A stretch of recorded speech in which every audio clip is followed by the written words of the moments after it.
বিশ্বনবী আয়েশারে বললেন, ও আয়েশা, আমার পেটের ভেতরে প্রচন্ড ব্যথা। ওই যে খায়বার দুর্গে এক ইহুদির বাড়িতে দাওয়াত খেতে গিয়েছিলাম, ইহুদি মহিলা গোশতের মধ্যে বিষ মাখিয়ে দিয়েছিল। আমার মনে হয় বিষের ব্যথা আবার শুরু হয়েছে। বিশ্বনবী ওই বিষের ব্যথায় মারা গিয়েছেন। কাউকে বিষ পান করিয়ে মারলে লোকটা শহীদ। বিশ্বনবী শুধুমাত্র কেবলমাত্র নবী নয়, ওনার নবুয়তও আছে, আবার শাহাদাতও আছে। সুবহানাল্লাহ পড়েন। জামা বাইনান নবুওয়া ওয়াস শাহাদা। বিশ্বনবী শহীদ, আবার তিনি নবী। জানো তেন নবী নাকি?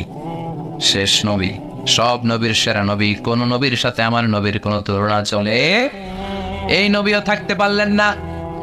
বলে, আয়েশা, ব্যথা আমি থাকতে পারি না। ওই যে খায়বার দুর্গের বিজয়ের পরে ইহুদির বাড়িতে খেতে গিয়েছিলাম, ইহুদি মহিলা ছাগলের গোশতের মধ্যে বিষ মাখিয়ে দিয়েছে। ওই বিষের ব্যথা আমাকে কাবু করে ফেলেছে। বিশ্বনবী কাঁদে, হুশ ফিরে পায়, আবার বেহুশ হয়। সাহাবাদের মধ্যে কান্নার রোল।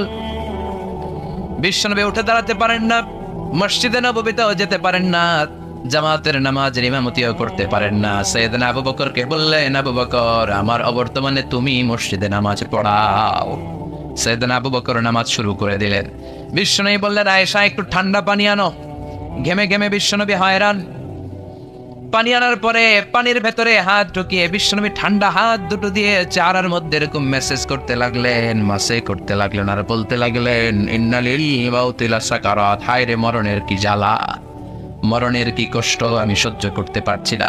বিশ্বনবীর এই কষ্ট দেখে বিশ্বনবীর কলিজার টুকরা নয়নের পুটুলি সাইয়েদাতুনা ফাতেমা কেঁদে কেঁদে হয়রান। চিৎকার দিয়ে বলে, ইয়া করবা আবা, ইয়া করবা আবা, আমার বাবার কি কষ্ট হচ্ছে, না জানি আমার বাবার কত যন্ত্রণা হচ্ছে। বিশ্বনবী সান্ত্বনা দিয়ে বলে, ফাতেমা, কেঁদো না, আজকের দিনের পরে তোমার বাবার আর কোনো কষ্ট হবে না, সব কষ্ট আজকেই শেষ হয়ে যাবে।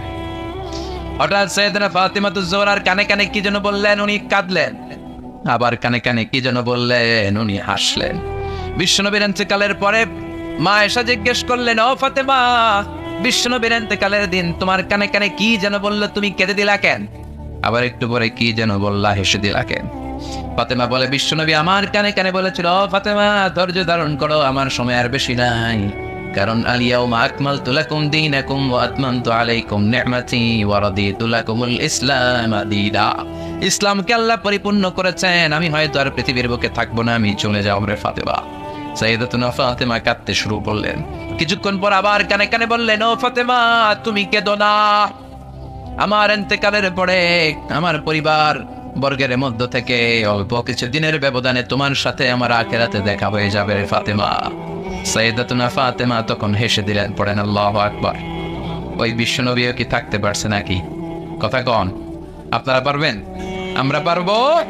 এজন্য আল্লাহ বললেন, আল্লাহকুমুত তাকাসুরু হাত্তা যুরতুমুল মাকাবির। দুনিয়ার লোভ লালসা তোমাদেরকে পাগল বানিয়ে দিয়েছে।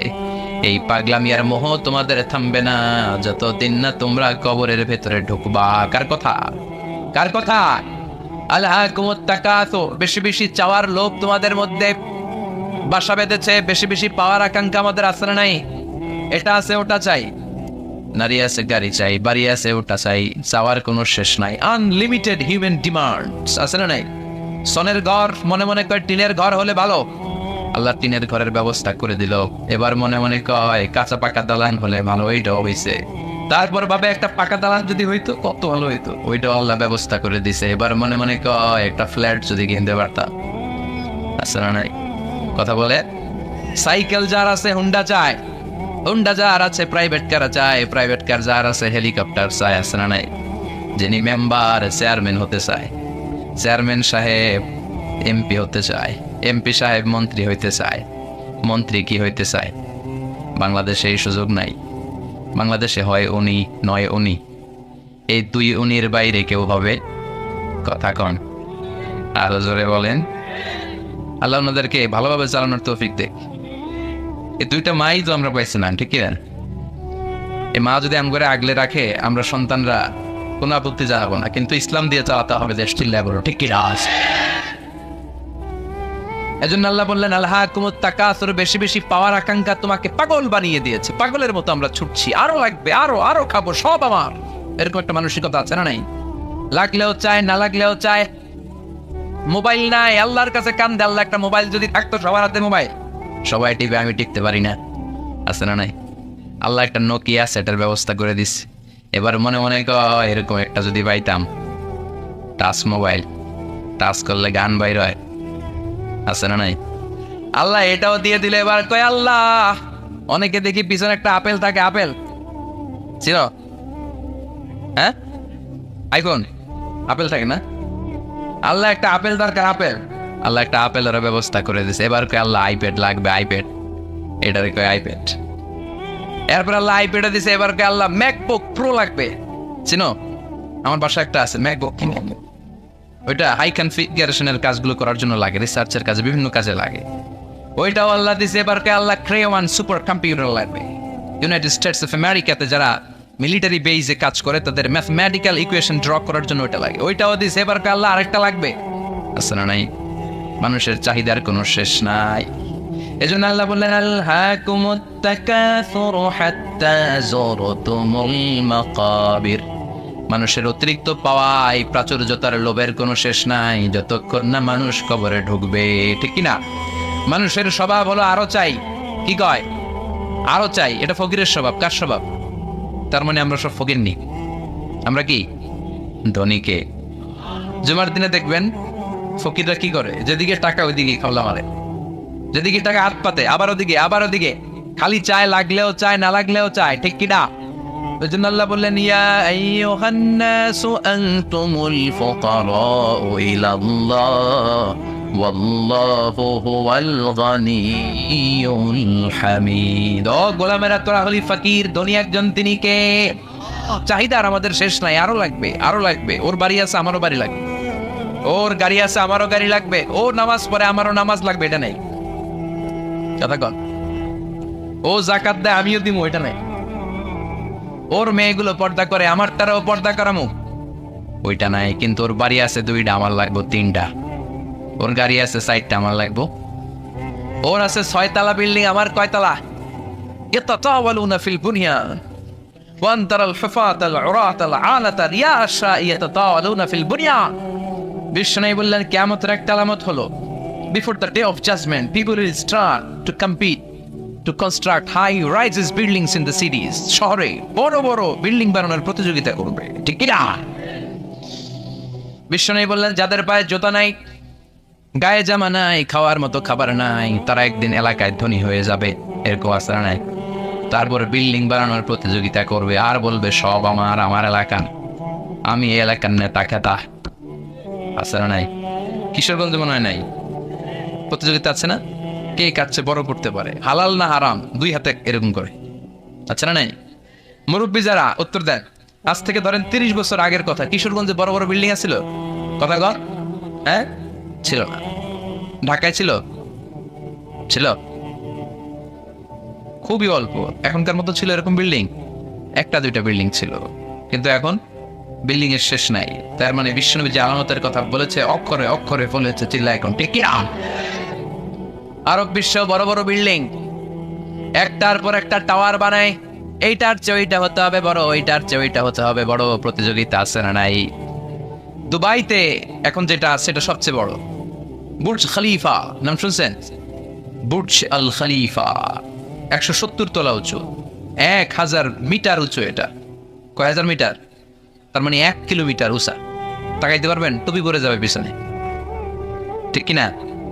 তো দুবাই যখন আগায় গেল, সৌদি মনে মনে করে দুবাই আগায় যেতেছে, আমরা বসে থাকবো কেন? আমরা বানাবো এর চেয়েও বড়। ওরা বানাবে 1000 মিটার উঁচা, আমাদেরটা বানাবো 1001 মিটার উঁচা। 1 মিটার বড়। প্রতিযোগিতা আছে না নাই? এখনো হয় নাই। কিংডম টাওয়ার, বিশাল বিশাল এই কিংডম টাওয়ার, অবাক করা কাণ্ড। চায়নাতে আছে সাংহাই টাওয়ার, মিশরে আছে বুর্জ আল কাহেরা, মালয়েশিয়াতে আছে পেট্রোনাস টুইন টাওয়ার 88 তলা, 41st and 42nd ফ্লোরে একটা ব্রিজ বানিয়ে দিয়েছে, এটার ভিতর থেকে ওটার ভিতরে ঢোকা যায়। কিয়ামতের দিন যখন ইদা সুলজিলাতিল আরদু জিলজালাহা বলে আল্লাহ একটা ভূমিকম্প দিবে, একটা বিল্ডিং আর টাওয়ারও টিকবে? কথা বলেন, টিকবে? এজন্য আল্লাহ বললেন আলহাকুমুত তাকাসুরু হাত্তা যুরতুমুল মাকাবির। তোমাদের লোভ, অতিরিক্ত পাওয়া, বড় বড় বিল্ডিং করার ইচ্ছা কোনোদিন কমবে না, থামবে না যতক্ষণ না তোমরা কবরে ঢোকো, ঠিক কিনা? টাকা উপার্জন করতে, বিল্ডিং বানাতে বাধা নাই, কিন্তু টাকা হইতে হবে হালাল টাকা। কি টাকা? হারাম দিয়ে করলে বরকত আছে নাকি? যারা হারাম খায় তাদের দোয়া কবুল হয় নাকি? আর যারা অল্প খায়, অল্প পড়ে, অল্প জমায়, তাদের দোয়া কবুল করে কে? সাদ বিন ওয়াক্কাস বিশ্বনবীর সাহাবী, বিশ্বনবীরে বললেন, ও নবী, দোয়া করে দেন যাতে আমি মুস্তাজাবুদ দাওয়া হয়ে যাই। মুস্তাজাবুদ দাওয়া মানে এমন লোক যিনি দোয়া করার সাথে সাথে দোয়াটা কবুল করে কে? বিশ্বনবী বললেন, ও সাদ, চিন্তা করো না, আতিমমাত আমাকা তাকুন মুস্তাজাবাদ দাওয়া, যেটা খাবে হালাল খাবে, যেটা পড়বে হালাল পড়বে, তাহলেই তুমি মুস্তাজাবুদ দাওয়া। সুবহানাল্লাহ। হালাল খাইলেই দোয়া কবুল। অনেকে বলে, হুজুর দোয়া আমার কবুল হয় না, আমার দোয়া কবুল হয় না, অনেক দোয়া করলাম, বললাম চাকরি করেন, কই সচিবালয়, ঘুষ টুস আসেনি, কই হালকা পাতলা, তো তোর দোয়া কবুল হবে কেমনে ডাকাত? হালাল খেতে হবে, হালাল না খেলে দোয়া কবুল হয়? কথা বলেন। আবার হালালে বরকত ঢুকাই দিছে কে? হারামে কোনো বরকত আছে নাকি? আওয়াজ করে বলেন তো, গরু খাওয়া হালাল না হারাম? কুকুর খাওয়া। গরু বছরে বাচ্চা দেয় কয়টা? কুকুর 5টা, 7টা, 8টা, 10টা। আচ্ছা, কুরবানির ঈদ আসলে আমরা গরু জবাই করি না কুকুর জবাই করি? তাহলে গরু জবাই করলাম বেশি, কুকুর জবাই করি নাই। গরু খাই, কুকুর খাই না। গরু বাচ্চা দেয় কম, কুকুর বাচ্চা দেয় বেশি। তারপরও কিশোরগঞ্জে গরু বেশি না কুকুর বেশি? কথা বলেন। এত গরু আসলো কোথায়? কারণ গরু হালাল, আর হালালের ভেতরে বরকত ঢুকিয়ে দিয়েছে কে? এজন্য আল্লাহ বললেন, হালাল পন্থায় উপার্জন করার সমস্যা নেই, কিন্তু হারামের মিশ্রণ থাকলে তোমার দোয়া কবুল হবে? হারাম খেয়ে যে দেহটা বর্ধনশীল হয়, দেহের যে অংশ বাড়ে, ওই অংশটারে জাহান্নামের আগুনে পুড়াবে কে? এজন্য আল্লাহ বললেন, আলহাকুমুত তাকাসুরু হাত্তা যুরতুমুল মাকাবির। দুনিয়ার লোভ তোমাদেরকে পাগল বানিয়ে রেখেছে। তোমাদের এই পাগলামি কমবে না যতদিন না কবরে না ঢুকো, ঠিক কি না? কবরে আমাদেরকে ঢুকাই লাগবে, কবরের প্রস্তুতি আমাদেরকে নেয়াই লাগবে, জোরে কোন ঠিক কি না? বিশ্বনবী বলেন, কবরে তোমাদেরকে প্রশ্ন করা হবে, কবরের ভেতরে তোমাদেরকে সুয়াল করা হবে কয়টা? সবাই কোন? আসলে মুমিনদেরকে সুয়াল করা হবে কয়টা? 3টা নাকি 4টা? কথা কোন? 3টার পক্ষে কে কে হাত তোলেন? বেশিরভাগ। আকসারুহুম লা ইয়ালামুন, বেশিরভাগই জানে না। সুবহানাল্লাহ পড়েন। 4টা বলছে অনেকে, আলহামদুলিল্লাহ। মুমিনদের 4টা প্রশ্ন, কয়টা? কথা বলেন। মুমিনদের 4টা, আর কাফিরদের কয়টা? কাফিরদের 3টা। বিশ্বনবী বললেন, আর আল কবরু রাউদাতুম মিন রিয়াদিল জান্নাহ ওয়া হুফরাতুম মিন হুফারিন নার। এই কবরটা কারো জন্য জান্নাতের বাগান, কারো জন্য জাহান্নামের গর্ত। ও আল্লাহ, আমাদের কবরটারে তুমি জান্নাতের বাগান বানিয়ে দাও। লম্বা একটা সময় আমাদের কাটাতে হবে। মরার পরে আপনার মনে হবে আমার পুরো জীবনটাই ছিল একটা দুঃস্বপ্ন। নতুন এক লম্বা জীবন, এই সময় যেন আর কাটে না। হাজার হাজার বছর শুয়ে থাকতে হবে। অন্ধকার রাত, খুটখুটে অন্ধকার। এই অন্ধকার যেন শেষ হবার নয়। চিল্লায় বলেন ঠিক কিনা? মুমিনদেরকে প্রথম প্রশ্ন করা হবে, তোমার রবের নাম কি? মার রব্বুক, আমাদের রবের নাম কি? আল্লাহ আমারে রব, এই রবই আমার সব। সবাই বলেন, আল্লাহ আমারে রব, এই রবই আমার সব। দমে দমে তনু মনে তারি অনুভব। আল্লাহ আমারে রব, এই রবই আমার সব। তোমার দুনিয়াতে আমি যেদিকে তাকাই, অথই নেয়ামতে ডুবে আছি সবাই। পাখালির গানে শুনি তসবি কলরব, তসবি কলরব। আল্লাহ আমার রব, এই রবি আমার সব। পড়ে, আল্লাহ আমার রব, এই রবি আমার সব। প্রথম প্রশ্ন করা হবে, মার রব্বুক, রবের নাম কি? আমরা কি বলবো? আল্লাহ। দ্বিতীয় প্রশ্ন করা হবে, ওমা দীনুক, তোমার ধর্মের নাম কি? আমরা কি বলবো? আলহামদুলিল্লাহ, সবাই পারে। তৃতীয় প্রশ্ন করা হবে, বিশ্বনবীর চেহারাটা দেখিয়ে বলা হবে, মান হাযার রাজুল, এই লোকটারে চিনো কিনা? আমরা বলবো চিনি, উনি আমাদের প্রাণের নবী, ঠিক কিনা? চাঁদের চেয়ে সুন্দর তুমি, নবী আমার কামলিহি ওয়ালা। সুবহানাল্লাহ পড়েন। দো জাহানের বাদশা তুমি, প্যারা নবী সাল্লাল্লাহু আলা। দো জাহানের বাদশা তুমি, প্যারা নবী সাল্লাল্লাহু আলা। চাঁদের চেয়ে সুন্দর তুমি, নবী আমার কামলিহি ওয়ালা। পড়েন আল্লাহু আকবার। আমরা বলবো, এটা আমাদের বিশ্ব নবী, এটা আমাদের প্রাণের নবী, এই নবীর জন্য আমরা সব করতে রাজি ছিলাম। এই নবীকে ছাড়া আমরা কিছু বুঝতাম না, কারণ এই নবীবাদ তো কোরআনবাদ, নবীবাদ তো ইসলামবাদ। এই নবী আছে তো সব আছে, ঠিক কিনা? নবীর মাধ্যমে আমরা চিনেছি কারে। নবী আমাদেরকে সালাত শিখিয়েছেন, যাকাত শিখিয়েছেন, নবী কেমন করে হজ করতে হয় সেটা দেখিয়েছেন, কেমন করে ভদ্র হতে হয়, কেমন করে ইনসাফ প্রতিষ্ঠা করতে হয়, কেমন করে বিজাতিদের সাথে আচরণ করতে হয়, কেমন করে পররাষ্ট্রনীতি পরিচালনা করতে হয়, কেমন করে স্ত্রীদের সাথে আচরণ করতে হয়, কেমন করে ছোট্ট ছোট্ট বাচ্চাদের মাথায় হাত বুলিয়ে দিতে হয়, সবকিছু বিশ্বনবী আমাদেরকে শিখিয়েছে, ঠিক কি না? আমরা বলবো এটা আমাদের প্রাণের রাসূল, এই রাসূলকে ছাড়া আমরা কিচ্ছু বুঝি না। আল্লাহু আকবার। তিনটা প্রশ্নের উত্তর যখন করতে পারবেন, চতুর্থ আরেকটা প্রশ্ন আপনাদেরকে করা হবে, ওমা ইলমু, শিখে যান। ওই দিন মনে পড়বে আমার কথা, আজারের ভিতরে ঠিকই গেছিল, প্রশ্ন তো আরেকটা আছে, ওই রাইছি তিনটা, আরেকটা আসছে নতুন করে, ঝামেলা আছে না নাই? পরীক্ষায় প্রশ্ন চারটা, শিখছেন কয়টা? আরেকটার জন্য ভেজাল আছে না? চতুর্থ প্রশ্ন, ওমা ইলমুক, এলেম কি, মানে কোত্থেকে পারলা? এই তিনটা প্রশ্নের উত্তর কেমন করে জানলা? কাফনের কাপড়ে লিখে আনছো কিনা, নাকি হাতের মধ্যে কেউ লেখা দিছিল? অনেকে স্কেলের মধ্যে এরকম নকল নিয়ে যায়, আছে না নাই? কাগজের মধ্যে নকল লইয়া মৌজায় ঢুকায়, আছে না নাই? টুপির ভিতরে নকল, আছে না নাই? বোতামের ভিতরে, আছে না নাই? ঘড়ির ভিতরে, আংটির ভিতর, আছে না নাই? ওই যে সব নকলে পিএইচডি করছে এগুলা, যেগুলা কয় আছে। নকলের সাথে আমাদের কোনো সম্পর্ক নাই, জেনে যেতে হবে তথ্যসূত্র কি। ফেরেশতারা বলবে, what is the source of your answers? এই যে উত্তরগুলা পাল্লা, এটার তথ্যসূত্র কি, কিভাবে জানলা? বলতে হবে কোরআন। এই কোরআন থেকে পড়ে পড়ে আমি জেনেছি, চিল্লায় বলো ঠিক কিনা? বিশ্বনবীর হাদিস পড়ে জেনেছি, ইসলামের সাহিত্যগুলো পড়ে পড়ে আমি জেনেছি, নকল করি নাই। তার মানে চারটা প্রশ্নের উত্তর দিতে পারবেন, আলহামদুলিল্লাহ। ফেরেশতারাও খুশি, বলবে আহলান সাহলান, খোশামদেদ, কংগ্রাচুলেশন, সুবহানাল্লাহ পড়েন।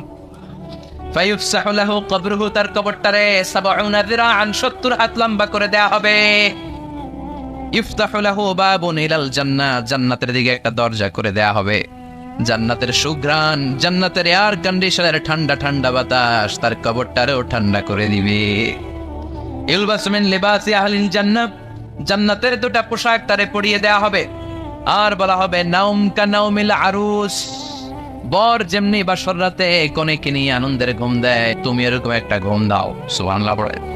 কি বলবে? ঘুমাও, ঘুমাও, স্লিপ টাইট, আনন্দে ঘুমাও, আরামসে ঘুমাও। বাসর রাতে বর যেমনি কনেকে নিয়ে ঘুমিয়ে পড়ে, তুমিও ঘুমিয়ে যাও, আনন্দের একটা ঘুম জান্নাতি লোকটা কবরের মধ্যে দিবে। ইসরাফিলের সিংহার আগে ওই ঘুম আর ভাঙবে না। সুবহানাল্লাহ। ও আল্লাহ, আমরা যেন চারটা প্রশ্নের উত্তর দিয়ে জান্নাতি পোশাক পরে একটা ঘুম দিতে পারি, তুমি কবুল করো। পড়ে না আমি। আর যারা ইসলাম মানে নাই, যারা কোরআন মানে নাই, যারা মা বাবার সাথে বেয়াদবি করেছে, যারা নাস্তিকতার দোষর সেজেছে, যারা বিশ্বনবীর গালি দিয়েছে, যারা কাফের, যারা নাস্তিক, যারা বামপন্থী, তাদের কাছেও দুজন ফেরেশতা আসবে, আসওয়াদান আজরাকান, নীলাভ চক্ষু, কালো গাত্র বর্ণের, দেহের রং কালো, চোখের রং নীল, দেখতে ভয়ঙ্কর না? এসেই বলবে, ওঠ, বস, বল তোর রবের নাম কি? মার রব্বুক, কয় জানি না। কি বলে? আমি কোন রব টব জানি না, আমি শুধু নেতা খেতাদের পিছনে পিছনে ঘুরেছি, আমি খালি সমাবেশের মধ্যে ককটেল বোমা মারতাম। এরকম ডাকাইত আছে না নাই? আমি 31st নাইটে মেয়েদের ওন্না ধরে টান দিয়েছি, আমি এলাকার মধ্যে টেন্ডারবাজি করেছি, আমি চাঁদাবাজি করেছি, আমার নাম সবাই দিছে কানা রমজান, আছে না নাই? আমি ছিলাম ডাকাত, রব টপ কি আমি জানি না। I don't know anything about it. What are you talking about? Drop! I don't know. কিচ্ছু জানি না, আমি রব টপ কি আমি জানি না। মাফ চাই, দোয়া চাই। ফেরেশতারা বলবে, ওকে, দ্বিতীয় প্রশ্ন, ওমা দীনুক, তোর ধর্মের নাম কি? কয় ধর্ম আবার কি? ধর্ম আবার? আমার কোনো ধর্ম নাই, আমি মাও সেতুংয়ের রাজনীতি করতাম, কার্ল মার্কসের রাজনীতি করতাম, আমি জ্বালাও পোড়াওয়ের রাজনীতি করতাম, আমি মানুষ মারতাম, আমি ছিলাম মার্ডারের বড় ক্যাডার, একের পর এক মার্ডার করতাম খালি আমি, আমার মতো গুলি চালাতে কেউ জানতো না, আমি ছিলাম সন্ত্রাসদের বস, কুখ্যাত সন্ত্রাসী, আমার কোনো দিন নাই। তৃতীয় প্রশ্ন, ওমান হাদার রাজুল, এই লোকটাকে কই চিনি না, তবে ওনারে আমি গালি দিতাম দুনিয়াতে। ওনার বিরুদ্ধে কথা বলার জন্য একটা বিরিয়ানির প্যাকেট পাইলে শাহবাগের মঞ্চে ওইটা আমি সিল দিতাম। আসলে না এরকমটাকে চিনি না, আমি চিনি না, আমি ওনারে গালি মারতাম। ফেরেশতাকে দ্বারা আঙ্গুল খেলা শুরু করতেছে।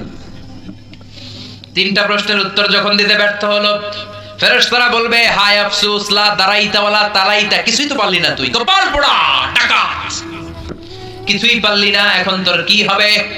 হাতে থাকবে বিশাল হ্যামার, ফায়ুদরাবু বিমাতারিকা মিন হাদিদ, লোহার একটা হাতুড়ি দিয়ে মাথার মধ্যে দিবে বাড়ি। ও মা গো, বইয়া দিব চিৎকার। এক বাড়িতে মাথা নাই, ঠ্যাং নাই, দেহটা চূর্ণ বিচূর্ণ হয়ে যাবে, 70 গজ জমিনের ভেতরে ঢুকে যাবে। ওর চিৎকারে পুরো কবরস্থানটা তখন থারথার করে কাঁপবে। এই হলো 1 নম্বর শাস্তি।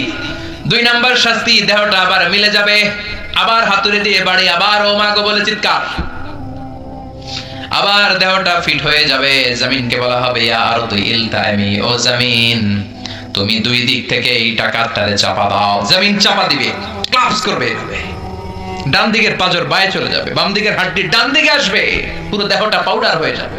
হাত্তা সাআ, কিয়ামত পর্যন্ত, ইসরাফিলের সিংহায় ফুৎকার পর্যন্ত এই শাস্তি, এই পানিশমেন্ট, এই খেলা চলতেই থাকবে। চিল্লায় পড়েন না আউযুবিল্লাহ। এজন্য বিশ্বনবী আল্লাহর কাছে দোয়া করতেন, আল্লাহ আল্লাহুম্মা ইন্না নাউযু বিকা মিন আযাবিল কবর, ও আল্লাহ কবরের আযাব থেকে তুমি আমাদের বাঁচাও। পড়ে না আমিন, আর জোরে পড়ে না আমিন। আবার বিশ্বনবী কবর দেখলে এখানে গাছ রোপণ করে দিতেন। কবরের পাশে গাছ লাগিয়ে দিলে গাছগুলো যে পাতাগুলো যে জিকির করে, ওইটার কারণে কবরের আযাব মাফ করে কে? আবার বিশ্বনবী কবর উঁচু করতে নিষেধ করেছেন। সাইয়েদনা আলীকে মদিনায় বললেন, ও আলী, মদিনায় যত উঁচু কবর দেখবা ভেঙে ফেলবা। ইসলামে কোনো উঁচু করে কবর রাখার বিধান নাই। চিল্লায় বলেন ঠিক কিনা? আবার কবরের কাছে যে চাওয়ার কোনো বিধান নাই। চাইতে হবে কার কাছে? কেউ ফিরে না খালি হাতে, খাজারে তোর দরবারেতে। বলে না অনেকে, বলে নাউজুবিল্লাহ পড়বেন না? ভুয়া কথা, অনেক কিছু নিয়ে যায়, খালি হাতে ফিরে। দামি ঘড়ি নিয়ে ওই দরবারে যাবেন, দেখবেন চোর ঘড়ি চুরি করে ফেলছে, আপনি খালি হাতে ফিরতেছেন। আছে না নাই? দামি জুতা নিয়ে গেলে ধাক্কা ধাক্কিতে জুতা কই, আমনে কই, ঠিক নাই? তার মানে খালি পায়ে ফিরে। একটা দরবার থেকে কেউ কোনদিন খালি হাতে ফিরে না। দরবারটা কার? কেউ ফিরে না খালি হাতে, আল্লাহ রে তোর দরবারেতে। সবাই পড়েন, কেউ ফিরে না। এজন্য বিশ্বনবী বলতেন, খবরদার কবরের কাছে যে কিছু চাওয়া যাবে না, কারণ আল মাইয়িতু ফিল কবর কাল গারিকু ফিল বাহর। সাঁতার না জানা ব্যক্তি সাগরে পড়লে যেরকম অসহায়, কবরে গেলে মানুষ তেমন অসহায়, ঠিক কিনা? উনি আপনারে কিছু দিতে পারবেন না, আপনি দিয়ে আসবেন, আপনি যে দোয়া করবেন তার মাগফিরাত কামনা করবেন, ঠিক কিনা? বিশ্বনবী প্রথমে কবর জিয়ারতের নিষেধ করেছেন, পরে আবার অনুমতি দিয়েছেন। বিশ্বনবী বলেছেন, নাহাইতুকুম আন জিয়ারাতিল কুবুর আল-আনা ফাজুরুহা ফাইন্নাহা তুযাক্কিরুল আখিরাহ। আগে আমি কবর জিয়ারত করতে বারণ করতাম, এখন আমি অনুমতি দিলাম, কবর জিয়ারত করো। কবর জিয়ারত করা সুন্নাত, কোন সুবহানাল্লাহ। কবর জিয়ারত করেন, আব্বার কবরের সামনে যান, মায়ের কবরের সামনে দাঁড়ান, মাইক চান, আর চিন্তা করেন আব্বারে তো আমার হাতে রেখে গেলাম এখানে, আমার তো দাড়িগুলো সাদা হতে শুরু করেছে, চুলগুলো পাকতে শুরু করেছে, আর কয়েক বছরের ব্যবধানে হয়তো আমার ছেলে আমার লাশটা এনে আমার এইখানে রেখে যাবে। এই চিন্তা তখন আসবে। চিল্লা এখন ঠিক কিনা? এজন্য চাওয়া যাবে কবরে যে কিছু চাওয়া যাবে। চাবেন কার কাছে? অসুস্থ, সুস্থ করে কে? পরীক্ষায় পাশ করতে পারেন না, তৌফিক দিতে পারে কে? চাকরি নাই, বেকার, চাকরির ব্যবস্থা করবে কে? ব্যবসায় মন্দা, ব্যবসায় সফল করে দিতে পারে কে? বিয়ে হচ্ছে না, বিয়ের ব্যবস্থা করবে কে? বিয়ে হয়েছে, সন্তান নাই, সন্তান দেয় কে? মেয়ে হয়েছে, ছেলে নাই, ছেলে দেয় কে? ছেলে আছে, মেয়ে নাই, মেয়ে দেয় কে? দুইটাই দেয় কে? আবার কাউরে কিচ্ছু দেয় না, তিনি কে? সুন্নাত নয় শুধু সুমধুর আলাপ, আর সুন্নাত হলো হুঙ্কার গর্জন, ঠিক না? সুন্নাত নয় শুধু পাগড়ি মাথায় দেয়া, আর সুন্নাত হলো অন্যায় বাধা দেয়া। অন্যায় বাধা দিবেন? রাজি আছেন নাকি দেখে মুখ বুঝে সহ্য করবেন? বাধা দেওয়ার দরকার আছে না নাই? অন্যায় দেখতে দেখতে, শুনতে শুনতে, হেকমত করতে করতে প্রতিবাদের ভাষাটুকু আমরা হারিয়ে ফেলেছি। চিল্লা এখন ঠিক না? সুন্নাত নয় শুধু মেষ চড়াতে যাওয়া, আর সুন্নাত হলো রাষ্ট্রনায়ক হওয়া। ঠিক কি না? নাকি কোরআনের শুধু অর্থনীতি, কোরআনের সমাজনীতি মানবেন, কোরআনের রাজনীতি মানা যাবে না? কোরআনের ভেতরেও রাজনীতি আছে না নাই? বিশ্বনবী মদিনার প্রেসিডেন্ট ছিলেন কি ছিলেন না? মদিনার চোরগুলো ধরে ধরে বিশ্বনবী হাত কেটে দিয়েছে কি দেয় নাই? মদ যারা খেয়েছে মাইর দিয়েছে কি দেয় নাই? নামাজ যারা পড়ে নাই, এক ওয়াক্ত নামাজের জন্য 5 বেত মদিনার রাষ্ট্রে ছিল কি ছিল না?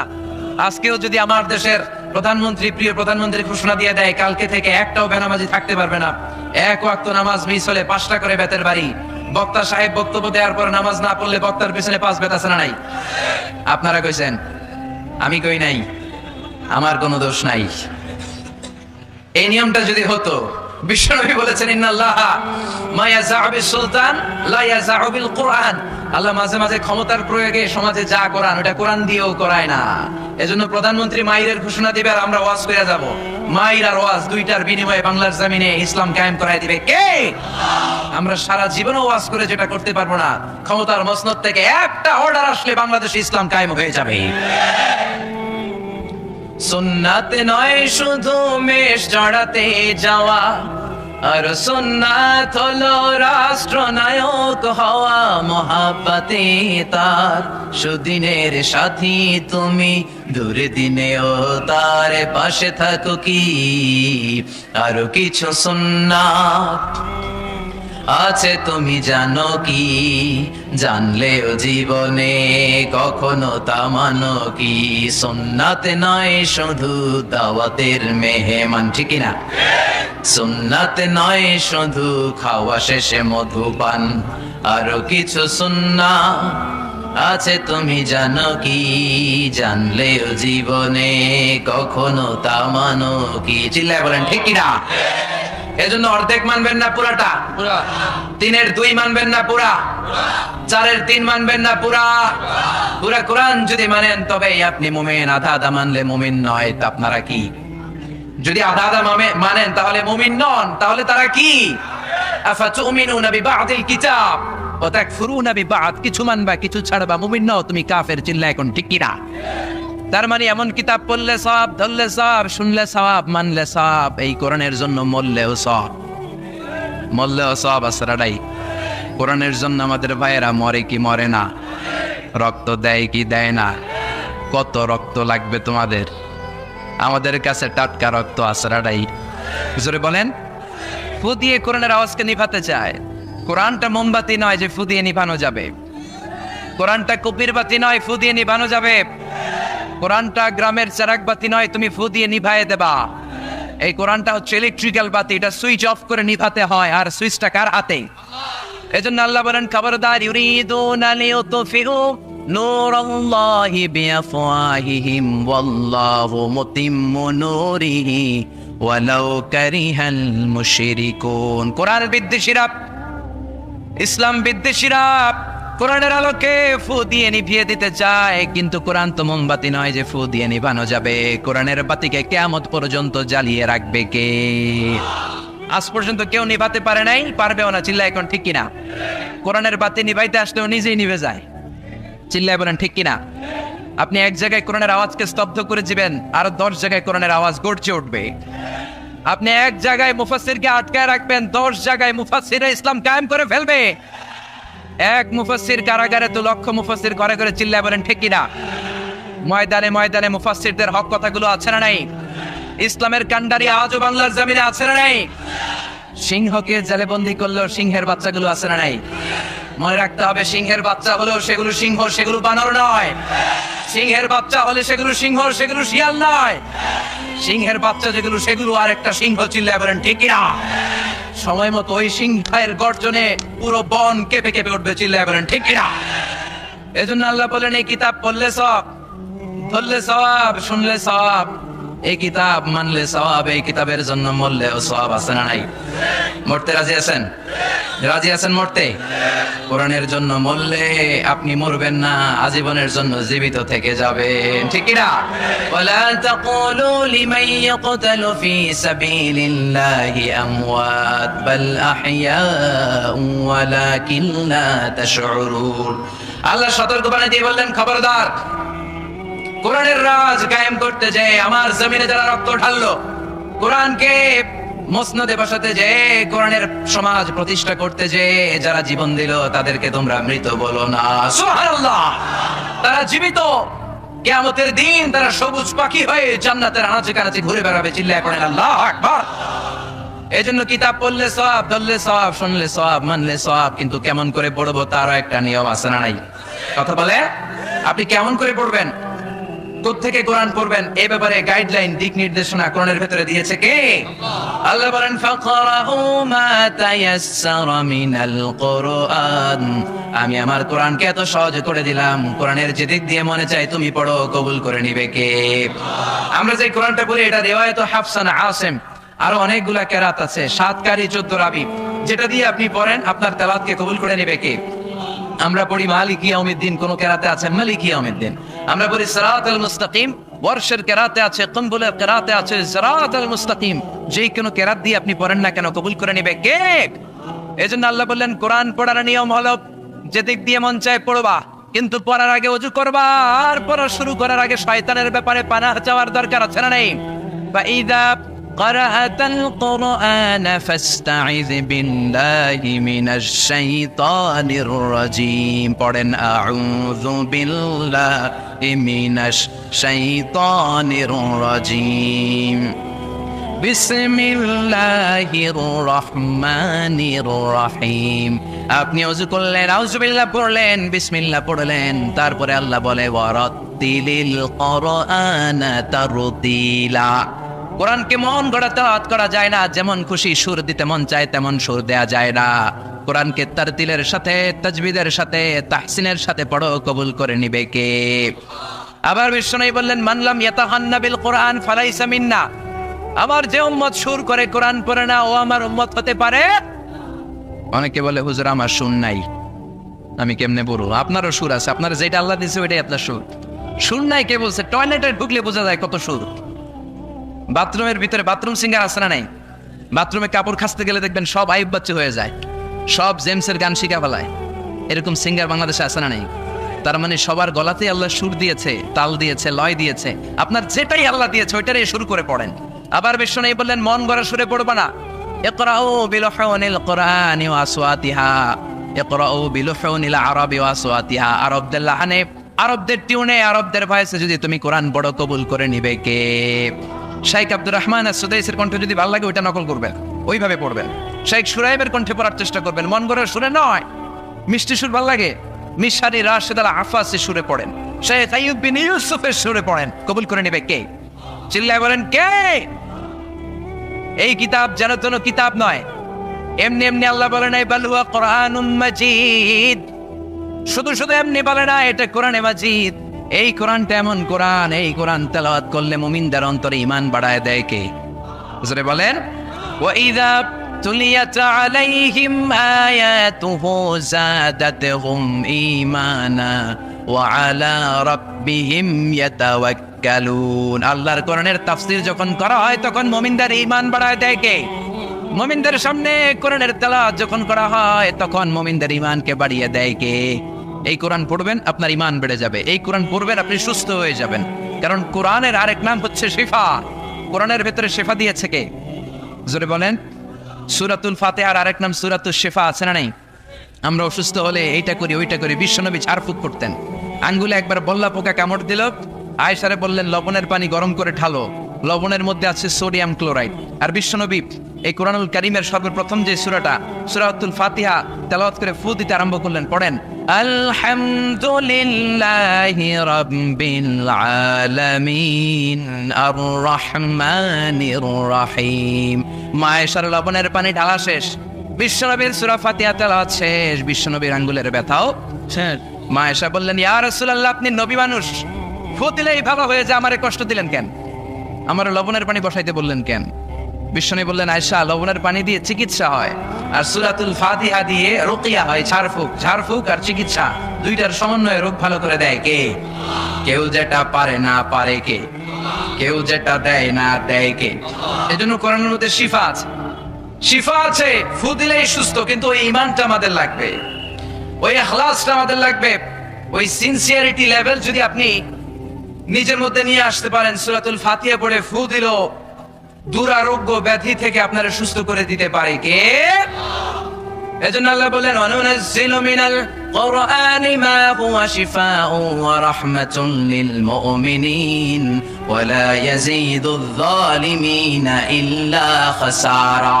ও নবী, কোরআনকে আমি শিফা হিসেবে নাজিল করলাম, রহমত হিসেবে নাজিল করলাম। অসুস্থ ব্যক্তির গায়ে কোরআন পড়ে ফু দিলে তারে সুস্থ করে দেয় কে?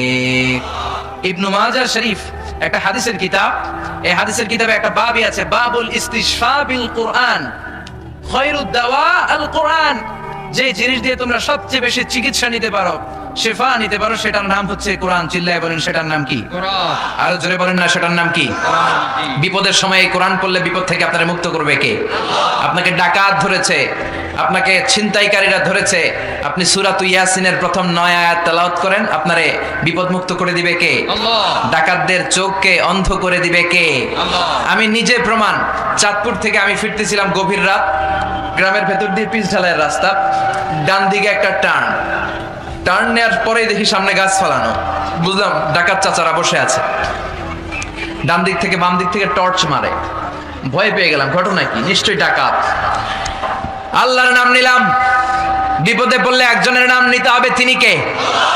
ড্রাইভারকে বললাম আস্তে করে পিছনের দিকে যাও, আর পড়তে আরম্ভ করলাম ইয়াসিন ওয়াল কুরআনিল হাকীম ইন্নাকা লামিনাল মুরসালিন আলা সিরাতিম মুস্তাকিম। পড়তে আরম্ভ করলাম, আল্লাহর কাছে সাহায্য চাইতে আরম্ভ করলাম। কিছুক্ষণ পরে ডাকাতদের একজন এসে গাছ সরাই দিয়ে বলে, হুজুর যান, কোনো সমস্যা নেই। সুবহানাল্লাহ।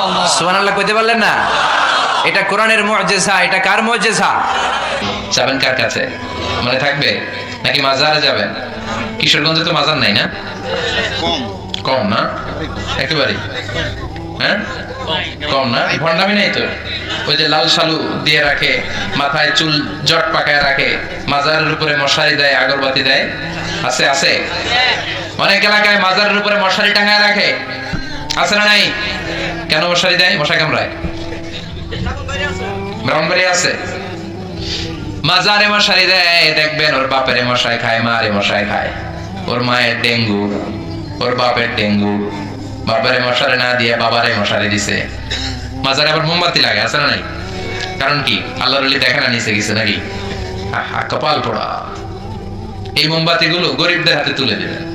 অনেক ছেলে আছে মেধাবী, রাতের বেলা পড়তে পারে না, মোমবাতি লাগিয়ে তারা পড়বে। তাদেরকে সহযোগিতা করলে আপনার আব্বার কবরটারে আলোকিত করে দিবে কে? আল্লাহ। কথা বলেন কে? এই জন্য মাজার ব্যবসার সাথে ইসলামের কোন সম্পর্ক? মাজার কেন্দ্রিক যত ব্যবসা, এগুলোর বিরুদ্ধে সামাজিক আন্দোলন গড়ে তোলেন। যারা লাল শালু পড়ে থাকে, নামাজ নাই, রোজা নাই, জিকির নাই, কয় আমরা মারেফতের লোক, আছে না নাই? কিসের পথ? মারেফত। আসলে এটা মায়ের পথ, ঠিক কিনা? দিল বান্দা কালমা চোরে, না পায় শ্মশান, না পায় ঘোরে, দিন থাকিতে আইরে পথে ছাইড়া দে ভণ্ডামি, ভণ্ডামি, ভণ্ডামি, ভণ্ডামি, ছাইড়া দে ভণ্ডামি। নামাজ কালাম পড়ে না, ইবলিস শয়তানের নানা, আছে না নাই? নামাজ রোজা নাই, এদের সাথে শরিয়ার কোনো সম্পর্ক নাই। এরা নতুন নাম দিছে, কয় মারেফত। ওনাদেরটা কি? কয় মারেফতে ঢুকলে নামাজ লাগে না, রোজা লাগে না, পর্দা লাগে না, ভিতর যদি সাফ হয় সব সাফ, আছে না নাই? কথা কর। এদের সাথে ইসলামের সম্পর্ক। নামাজ কালাম পড়ে না, ইবলিস শয়তানের নানা, ধর্মের একখান খুঁটি ধইরা কয়দিন করবা হয়রানি, ভণ্ডামি, ভণ্ডামি, ভণ্ডামি, ছাইড়া দে ভণ্ডামি, ঠিক না? এগুলোর বিরুদ্ধে সামাজিক আন্দোলন গড়ে তোলেন। এগুলোর সাথে ইসলামের কোনো সম্পর্ক? কবরে যান, সালাম দেন। বিশ্বনবী কবর দেখলে সালাম দিতেন, আসসালামু আলাইকুম আহলাদ দিয়ার মিনাল মুমিনিন ওয়াল মুসলিমিন ওয়া ইন্না ইনশাআল্লাহু বিকুম লাহিকুন, আনতুম লানা সালাফ নাহনু লাকুম তাবা। ইয়ারহামুল্লাহুল মুস্তাকদিমিন মিন্না ওয়াল মুস্তাখিরিন, নাসআলুল্লাহ লানা ওয়া লাকুমুল আফিয়া। তার মানে কবরে যারা আছেন সবার প্রতি আমার সালাম, সবার প্রতি আল্লাহর পক্ষ থেকে শান্তি। আপনারা আগে গেছেন, আমরা পরে আসতেছি। আমি কবরের উপর দাঁড়িয়ে আছি মানে এই না যে আমি ঢুকবো না, উনি আগে গেছে, আমি পরে। কুই আগে রওনা হয়, কুই পিছে রওনা। কেউ আগে যাবে, কেউ পরে যাবে, দ্য ডেস্টিনেশন ইজ সেম, গন্তব্য একটাই। চিল্লা এখন ঠিক না? আল্লাহ আপনাদের উপর রহম করুক, আমাদের উপর রহম করুক। আল্লাহ আমাদের সবাইকে মাফ করে দেখ, পড়ে না আমি আমিন। আর জোরে পড়ে না আমিন। এজন্য কবরে আমাদেরকে যেতেই হবে, কবরের প্রস্তুতি আমাদেরকে নিতেই হবে। এজন্য আল্লাহ বললেন আল্লাকুমুত তাকাসুর হাত্তা যুরতুমুল মাকাবির। তোমাদের দুনিয়ার লোভ লালসা কোনদিন কম